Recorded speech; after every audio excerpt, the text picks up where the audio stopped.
Bapa di surga, Engkau berfirmanlah Bapa, untuk kemuliaan namamu, di dalam nama putramu yang tunggal Tuhan Yesus Kristus. Haleluya, amin.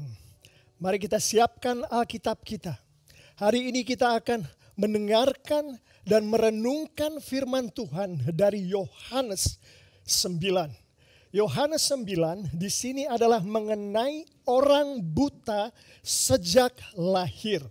Ada 41 ayat, Bapak Ibu Saudara-saudari yang sangat dikasihi Tuhan Yesus.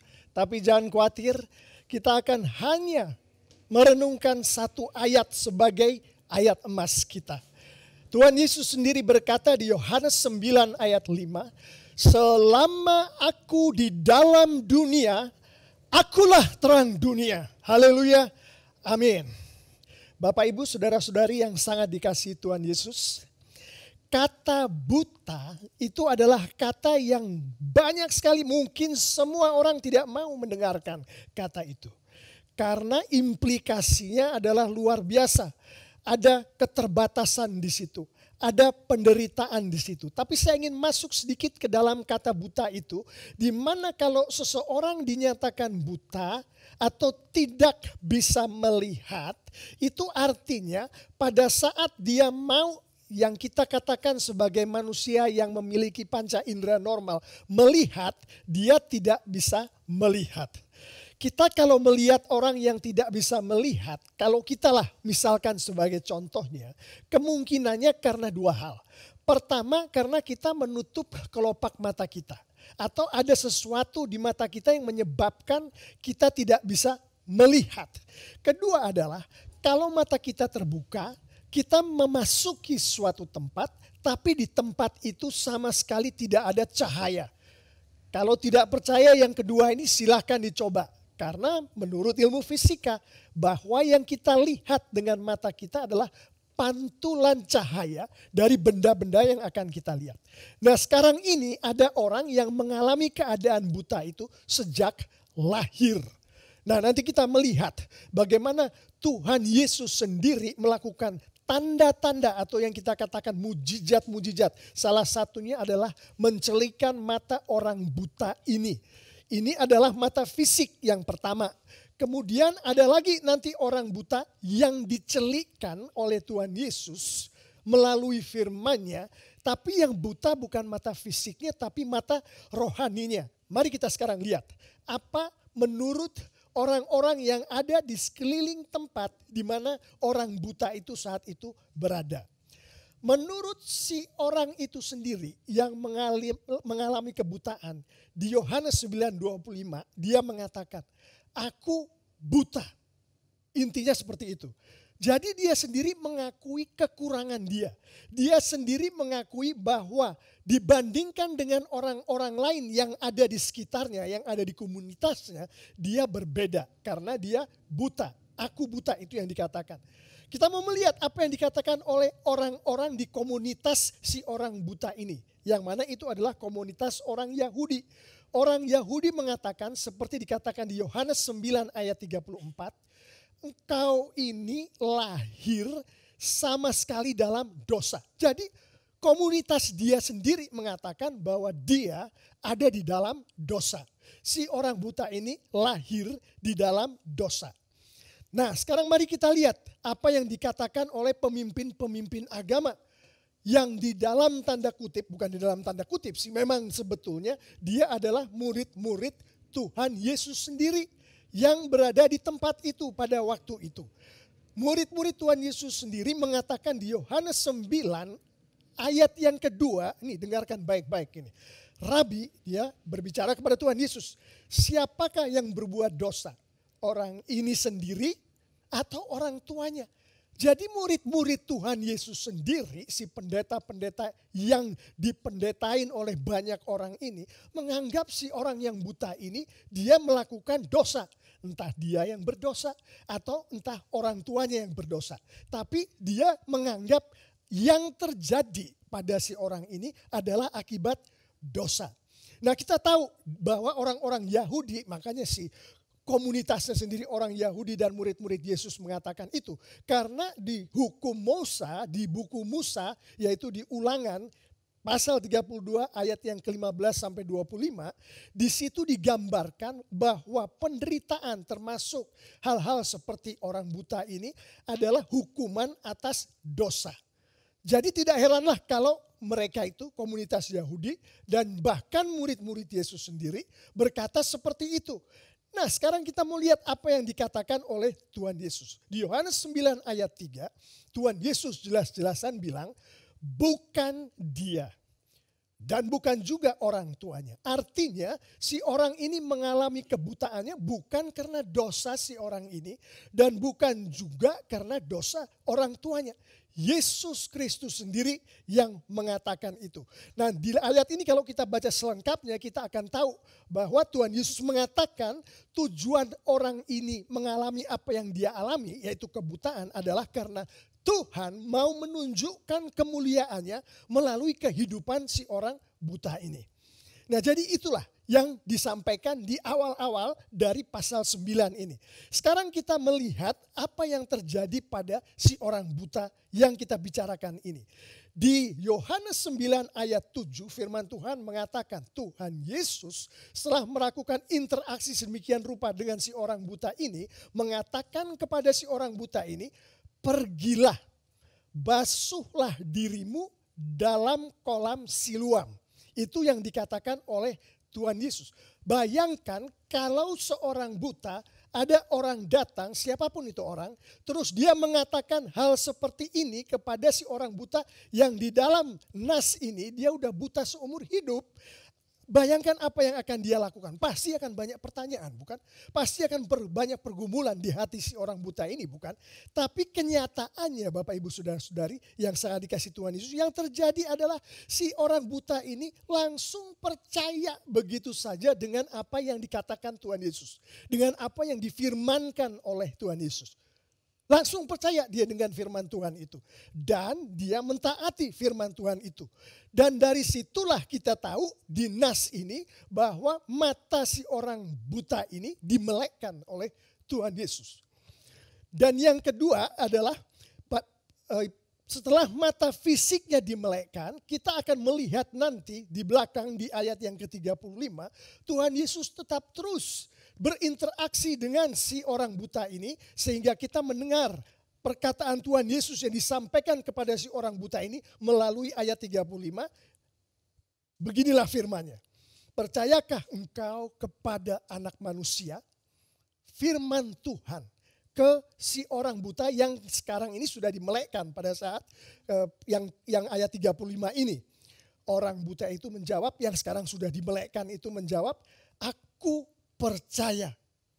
Pada saat dia mengatakan bahwa dia percaya dengan firman Tuhan akan siapa orang yang ada di depannya, yaitu Yesus. Si Kristus, si anak manusia itu, maka pada saat itulah dia mata rohaninya dimelekkan. Jadi itulah yang terjadi di orang buta ini, Bapak Ibu Saudara-saudari yang sangat dikasihi Tuhan Yesus. Kita lihat dua mujizat di situ yang dilakukan oleh Tuhan Yesus. Selama ini kita melihatnya cuma satu, bahwa mata orang secara fisik dimelekkan oleh Tuhan Yesus. Tapi ini bukan hanya secara fisik dimelekkan, tapi secara rohani juga dimelekkan. Dan setiap ada perubahan, transformasi yang semacam itu, yang hanya Tuhan yang bisa melakukan, itulah yang dinamakan mujizat, itulah tanda-tanda itu. Nah sekarang kita lihat. Dari Yohanes 9 ayat 7 dan 35, di situ kita tahu bahwa pada saat seseorang percaya dan taat akan firman Tuhan dan mengatakannya, mengekspresikannya dengan sepenuh hati melalui ucapan mulutnya, disitulah si orang itu memperoleh berkat dari Tuhan. Termasuk keselamatan dan termasuk berkat-berkat jasmani seperti tadi si orang buta ini matanya dicelekkan. Nah kita perhatikan itu poin pertama yang ingin saya sampaikan pada hari ini. Nah mari sekarang kita melihat jenis kebutaan yang lain yang di nas kita justru dimulai dari apa yang disampaikan oleh orang Farisi. Jadi kalau kita baca nas selengkapnya, di dalam suatu episode di nas ini ada keterlibatan dari orang Farisi. orang Farisi itu terlibat dengan pembicaraan dengan si orang buta yang sudah dimelekkan tadi. Dan orang Farisi juga terlibat dengan pembicaraan dengan Tuhan Yesus. Nah, salah satu pembicaraan antara Tuhan Yesus dengan orang buta yang sudah dimelekkan tadi adalah bahwa Tuhan Yesus berkata begini, engkau, dia berbicara ke si orang buta yang udah dimelekkan ini, bukan saja melihat dia, si anak manusia itu, yaitu si Kristus itu.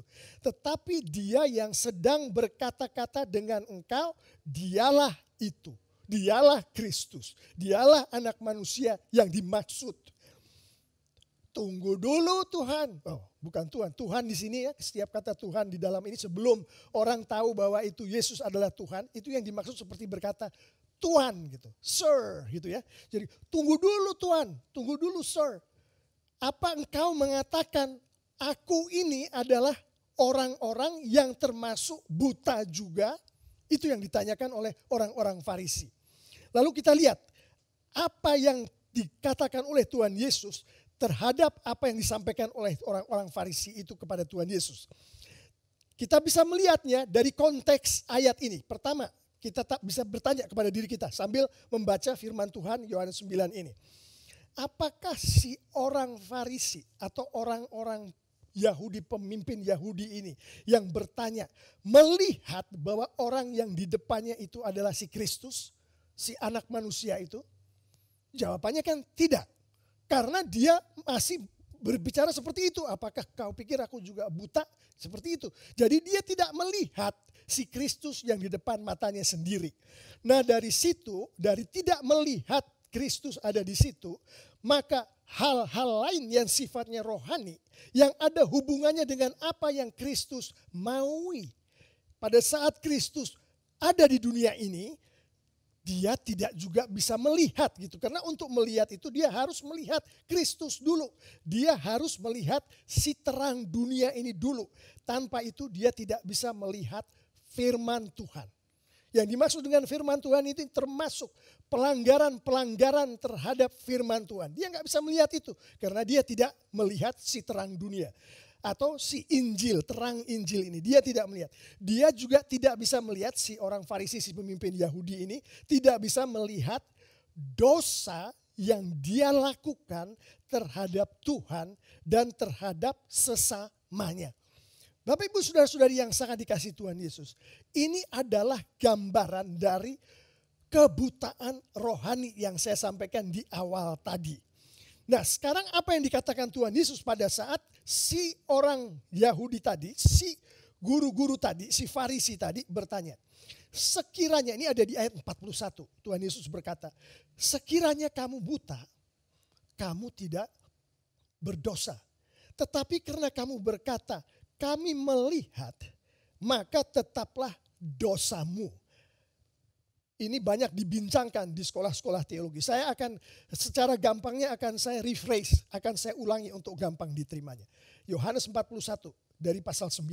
Sekiranya kamu mengakui bahwa kamu tidak sadar bahwa dia si terang dunia itu sedang berkata-kata dia adalah si Kristus itu, kamu gak sadar itu, maka kamu tidak berdosa.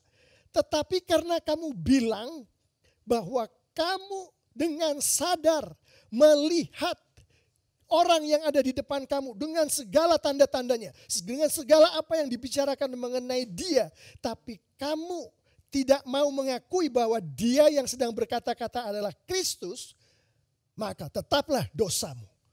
Itulah yang dikatakan oleh ayat yang ke-41 ini pada intinya. Nah sekarang kita lihat di dalam kehidupan kita sehari-hari. Apakah saya ini, Pak Pendeta, termasuk di dalam orang buta yang pertama tadi? Yang secara fisik, yang kemudian dicelikkan matanya, kemudian secara rohani dicelikkan juga matanya? Jawabannya adalah 100% kita masuk ke dalam situ. Itu ada di Alkitab, karena tidak ada orang yang tidak berdosa. Itu kitab Roma yang bilang. Nah sekarang apakah kita masuk di dalam kategori yang kedua seperti orang-orang Farisi, pemimpin-pemimpin Yahudi tadi? Gitu. Jawabannya adalah kita lihat apakah kita bisa melihat terang dunia itu? Apakah kita bisa melihat terang Injil itu yang sedang disampaikan Tuhan kepada seluruh umat manusia? Bisa melihatkah kita? Kalau kita tidak bisa melihat itu, tanda-tandanya tidak bisa melihat begini Bapak Ibu Saudara-saudari yang sangat dikasihi Tuhan Yesus.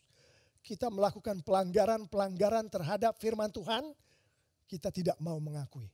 Kita melakukan pelanggaran-pelanggaran terhadap apa yang Tuhan mau kita lakukan, misalkan terhadap orang tua kita sendiri, terhadap gereja kita sendiri, terhadap anak kita sendiri, istri kita sendiri, dan kita tidak mau mengakui itu adalah tanda-tanda bahwa kita tidak melihat terang Tuhan, tidak melihat terang dunia, terang Injil itu. Artinya secara rohani kita masih buta. Jadi itulah jawabannya. Nah, sekarang kita lihat bagaimana penerapannya di dalam kehidupan kita sehari-hari pada saat kita mengalami gejala-gejala yang seperti itu. Firman Tuhan mengatakan tadi yang sudah saya baca tadi. Pasal 9 ayat 41 di Yohanes. Kalau engkau bertobat, engkau mengakui bahwa Kristus adalah Tuhan dan Juru Selamat. Pada saat dia berkata-kata melalui Injilnya, melalui firman Tuhannya, maka dosamu akan diampuni dan engkau diselamatkan. Itulah untuk ayat yang ke-41 tadi, bagaimana Tuhan mau kita berada di posisi yang Tuhan kehendaki. Jadi kalau kita melakukan itu tadi atas bimbingan Roh Kudus, baik yang kasus pertama, orang buta dari lahir tadi, baik yang kedua, orang buta rohani tadi, kita lakukan tadi apa yang firman Tuhan maui, maka kita sudah tidak lagi buta. Entah kebutaan yang model apa, tapi setelah itu kita lakukan, kita bertobat, kita percaya, kita mengakui Kristus sebagai Tuhan, Juru Selamat, dosa kita diampuni, kita sudah tidak lagi buta. Nah sekarang mari kita melihat apa yang Tuhan Yesus bilang pada saat Tuhan berkata bahwa engkau sudah dicelikkan, engkau sudah tidak buta lagi. Ayatnya tidak bilang gitu, tapi konteksnya mengatakan seperti itu. Pada saat itulah terang yang dibilang Tuhan Yesus di awal tadi, bahwa akulah terang itu, masuk ke dalam kita, masuk ke dalam diri kita. Itulah sebabnya di Matius 5 ayat 14 Tuhan Yesus sendiri mengatakan. Tadinya kita ingat bukan? Yang di Yohanes tadi, di awal tadi, Tuhan Yesus mengatakan bahwa akulah terang dunia. Tapi di Matius 5 ini, kalau kita punya Alkitab silakan dibuka. Di Matius 5 Tuhan Yesus mengatakan, kamu adalah terang dunia. Jadi ada Yohanes 9, ada Matius 5. Di Yohanes 9 Tuhan Yesus katakan, akulah terang dunia. Di Matius 5 dia katakan, kalau kamu, entah kamu butanya model apa, tapi kamu sudah terima aku, kamu sudah bertobat, kamu percaya pada aku, maka kamulah sekarang, karena kamu memiliki terangku, kamulah yang adalah terang dunia. Jadi pertanyaannya Bapak Ibu Saudara-saudari yang sangat dikasihi Tuhan Yesus. Kalau kita sudah mengakui, kita ini adalah orang-orang buta. Baik dari kasus pertama maupun kasus kedua. Dan Tuhan Yesus sudah mencelikkan mata kita melalui Injil. Dengan kekuatan Roh Kudusnya. Apa selanjutnya yang akan kita lakukan? Nah kita kembali lagi ke Yohanes 9 di awal-awal bagian dari nas ini. Di mana murid-muridnya bertanya, kalau ini orang bukan karena dosanya atau dosa orang tuanya, dia buta Tuhan Yesus. Apa maksudnya? Nah Tuhan Yesus bilang di situ di ayat ketiga dia bilang, karena pekerjaan-pekerjaan Allah harus dinyatakan di dalam diri si orang buta ini. Pekerjaan-pekerjaan Allah. Berhenti dulu di situ. Kita masuk ke ayat selanjutnya.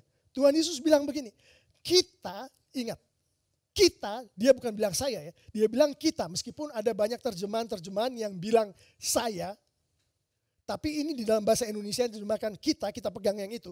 Kita harus mengerjakan pekerjaan dia yang mengutus aku. Artinya pekerjaan-pekerjaan Allah yang harus dinyatakan di dalam diri orang buta ini, Itu kita yang harus mengerjakan pekerjaan-pekerjaan itu. Apa yang termasuk di dalam pekerjaan-pekerjaan ini? Di Yohanes 5, saya akan ambil dari situ, ayat 19 sampai 30, itu disebutkan beberapa. Pertama kali adalah regenerasi atau penyembuhan, memberikan hidup. Itu adalah pekerjaan Tuhan. Nah, di dalam hal ini kita melihat Tuhan Yesus meregenerasi mata daripada si orang yang buta secara fisik tadi. Selanjutnya dia meregenerasi mata rohani, artinya kehidupan daripada si orang buta yang sudah dicelekkan ini. Kemudian Tuhan dengan perkataannya juga melakukan hal yang sama terhadap orang-orang Yahudi atau orang-orang Farisi tadi. Yang mana itu masih berlanjut. Kita tahu itu masih berlanjut. Nah, ini kuncinya. Keberlanjutan itu siapa yang kemudian melakukan? Tuhan bilang, kita yang harus mengerjakan pekerjaan itu gitu. Itu pekerjaan Tuhan, tapi kita yang harus melakukan pekerjaan itu. Nah, sekarang kita tahu bahwa orang yang buta, baik golongan pertama tadi atau golongan kedua, itu dimaksudkan untuk memuliakan Tuhan. Dan kita juga tahu Tuhan Yesus sendiri yang mengatakan bahwa kita semua ini loh murid-murid Tuhan yang akan melakukan pekerjaan Tuhan itu.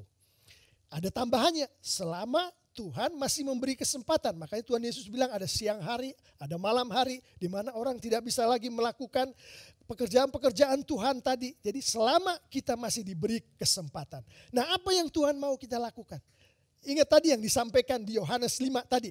Pertama adalah regenerasi, memberikan kehidupan. Nah, Pak Pendeta ini saya mulai nggak ngerti ini. Apa maksudnya saya bisa memberikan kehidupan, memberikan regenerasi? Kita tidak bisa memberikan kehidupan. Yang hanya bisa memberikan kehidupan adalah Tuhan. Melalui Tuhan Yesus, melalui Roh Kudusnya. Tapi kita tahu bukan, tadi Tuhan Yesus sudah bilang, kamulah terang. Yang sekarang terang ini adalah kita. Karena Roh Tuhan, si terang itu sudah berada di dalam kita. Jadi karena si terang itu ada di dalam kita, terang itulah yang akan memberikan kehidupan. Akan memberikan regenerasi. Kita lihat di Yakobus 5 ayat ke-14, nanti dibaca kalau ada kesempatan lain, di sini kita gak ada waktu. Tapi di Yakobus 5 ayat 14 kita bisa melihat bahwa yang dimaksud kita mengerjakan pekerjaan Tuhan dalam konteks yang ini adalah kita menyampaikan Injil, kita menyampaikan firman Tuhan, menyampaikan Injil untuk orang yang belum kenal Tuhan Yesus. Itu keselamatan nantinya. Menyampaikan Injil kepada orang yang sudah kenal Tuhan Yesus, itu adalah pengkudusan nantinya. Nah, jadi kita menyampaikan Injil, menyampaikan firman Tuhan. Itu yang pertama yang Tuhan Yesus mau kita sebagai anak-anaknya melakukan, yang adalah pekerjaan Tuhan tadi. Jadi dengan menyampaikan firman Tuhan, Roh Kudus bekerja melalui firman Tuhan itu, terjadilah kehidupan baru dari orang-orang yang di dalam tanda kutip buta tadi, sehingga orang-orang ini mengalami regenerasi. Bukan buta lagi, menjadi melek. Itu yang pertama. Yang kedua adalah kita tahu bahwa Tuhan Yesus datang seperti tadi dikatakan adalah untuk menghakimi. Bapak Ibu, kita harus mengakui saudara-saudari bahwa pada saat kita mendengar kata penghakiman, itu selalu yang terbayang hal-hal yang konotasinya negatif. Wah, ini pasti akan dimasukin ke penjara, ini harus masukin neraka, dimasukin segala macam. Belum tentu, bukan? Kalau kita lihat di pengadilan, hakim memberikan keputusannya kan belum tentu masuk penjara. Bisa juga keputusan itu keputusan bebas gitu. Jadi positif bahwa si orang ini tidak bersalah. Sama, Tuhan Yesus datang untuk menghakimi. Itu pekerjaan-pekerjaan Tuhan yang dikerjakan Tuhan Yesus, termasuk menghakimi tadi.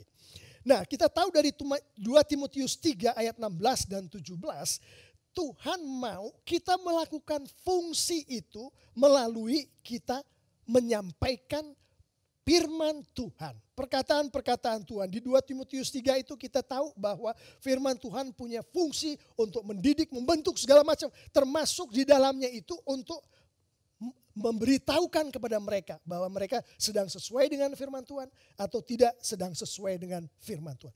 Itu adalah antara lain pekerjaan Allah yang dimaui oleh Tuhan melalui firman Tuhan ya, untuk kita lakukan sebagai kamu adalah terang dunia tadi. Bapak Ibu saudara-saudari yang sangat dikasihi Tuhan Yesus.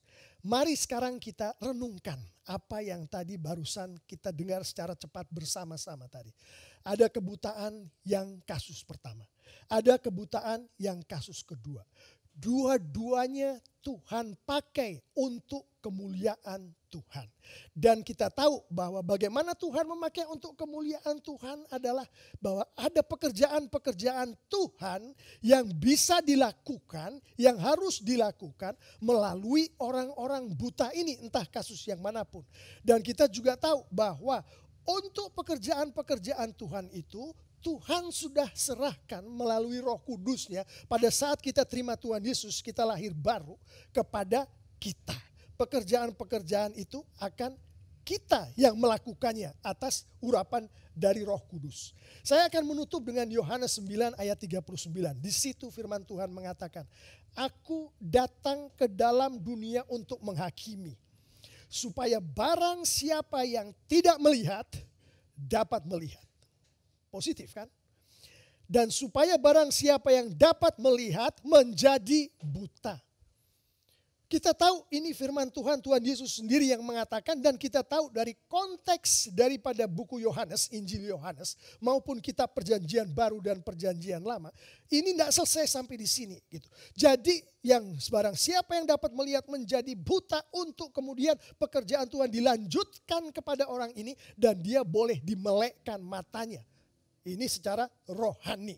Jadi menanggapi Yohanes 9 ayat 39 ini seakan-akan Tuhan Yesus sendiri yang berkata, "Hei engkau yang buta golongan pertama, hei engkau yang buta golongan kedua," di mana kita mungkin kita selalu termasuk yang golongan pertama. Mungkin kita sendiri termasuk golongan kedua. Tuhan Yesus katakan, "Jangan khawatir."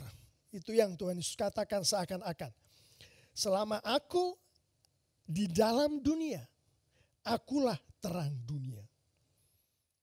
Saat ini Bapak Ibu Saudara-saudari yang sangat dikasihi Tuhan Yesus, terang dunia itu masih ada bersama kita. Amin. Dan kita melihatnya, cukup kita melihat ke istri kita sendiri, ke suami kita sendiri, ke orang-orang yang berada di sekitar kita. Yang mana orang-orang itu adalah orang-orang yang sayang pada Tuhan, orang-orang yang sudah lahir baru, orang-orang yang taat dengan setia mengikuti firman Tuhan. Disitulah terang dunia yang dimaksud oleh Tuhan Yesus, Matius 5 ayat 14. Mari kita buka mata kita lebar-lebar sekarang. Dengan mata yang lebar terbuka, mari kita selidiki hati kita sendiri. Apakah kita masih termasuk golongan yang pertama tadi? Orang buta golongan pertama? Atau apakah kita masuk di dalam golongan yang kedua? Bagaimana caranya tahu? Seperti tadi. Kalau kita melanggar firman Tuhan, kalau kita tidak mengikuti apa yang Tuhan bilang, maka kemungkinan besar terang itu tidak ada di dalam kita. Kemungkinan besar Injil itu belum berada di dalam kita. Maka seperti tadi yang Tuhan Yesus katakan, bertobatlah, percayalah, mengakulah bahwa Yesus adalah Tuhan dan Juru Selamat, maka engkau akan diampuni dosamu, engkau akan diselamatkan. Amin. Mari kita sambil mendengarkan musik, kita akan berdoa untuk menutup firman Tuhan. Bapa yang bertahta di kerajaan surga,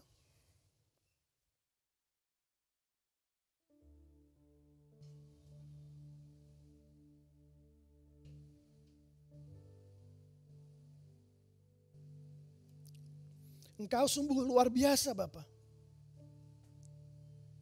Karena pada saat mata kami sedang buta, seperti golongan orang buta yang pertama tadi, Engkau datang kepada kami, Engkau celikkan mata kami. Dan kami bersyukur Engkau tidak berhenti di situ Bapa. Engkau terus mendampingi kami dengan Roh Kudus-Mu. Sehingga mata rohani kami juga boleh Engkau celikkan. Dan pada saat kami menjadi orang buta golongan kedua Bapa, di mana kami bahkan tidak sadar bahwa kami sedang tidak melihat-Mu Bapa di surga dengan kami melanggar firman-firman-Mu. Atau bahkan lebih jelek lagi, kami sudah tahu siapa Engkau Bapa, kami ke gereja setiap hari, melayani setiap minggu.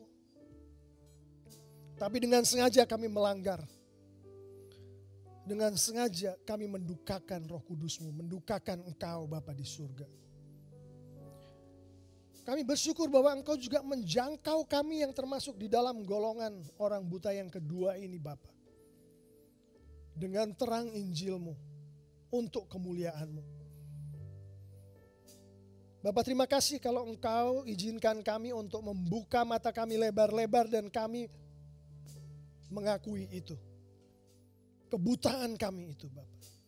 Sekarang Bapak kami mohon Engkau dengan kekuatan Roh Kudus semakin membuka mata kami lebih lebar lagi Bapak di surga.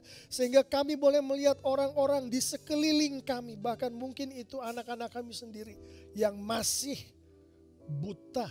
Baik yang di golongan pertama atau bahkan yang di golongan kedua.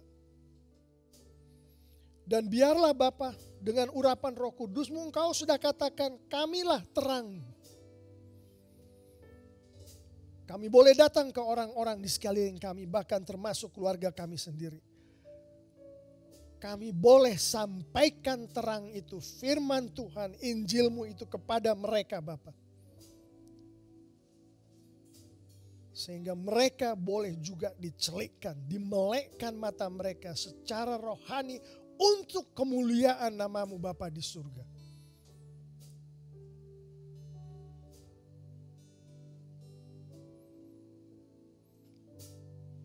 Terima kasih Bapa, Engkaulah terang dunia.